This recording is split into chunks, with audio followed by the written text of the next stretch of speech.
In our recent development, it is obvious La Republic's lawlessness has indeed reached not just global borders, but this time spiritual authorities on the global stage. Well, in his first official address to journalists at the Vatican, Pope Leo XV issued a powerful call for the release of journalists imprisoned across the globe, including Ambazonian journalists held in the dungeons of La Republique du Cameroon. The Pope emphasized the indispensable role of the media in defending truth and upholding human dignity. His remarks come amid growing global concern over the steady decline of press freedom, particularly in countries like the Cameroon, which has earned notoriety as one of Africa's most repressive environments for journalists. Now, speaking in the poll,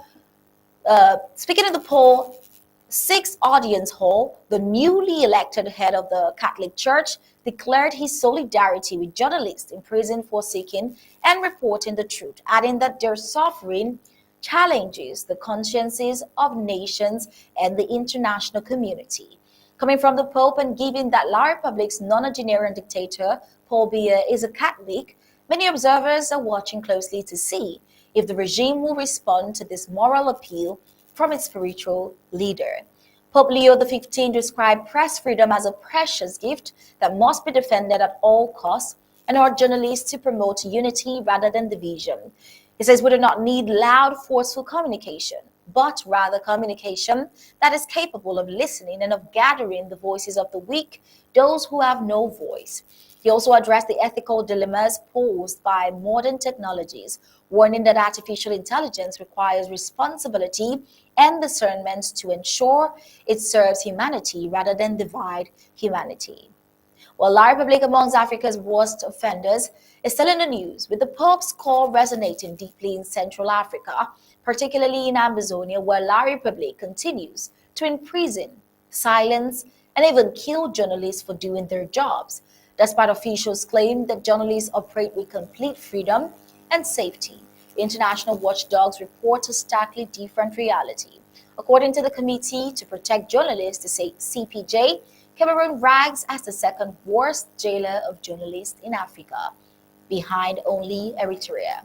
Now, as of 2024, at least 3 Ambazonian journalists remain behind bars, often convicted under vague, repressive laws designed to stifle dissent and muzzle the press. People such as Samuel Wazizi and Martin Ezogo died under suspicious circumstances while in custody. Deaths that drew global condemnation and cast further doubt on the safety of media workers in La Republique and Ambazonia.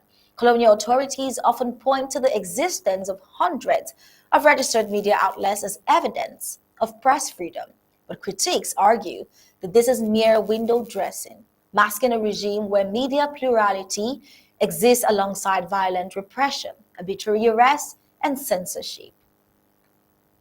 The suffering of these imprisoned journalists challenges the conscience of nations and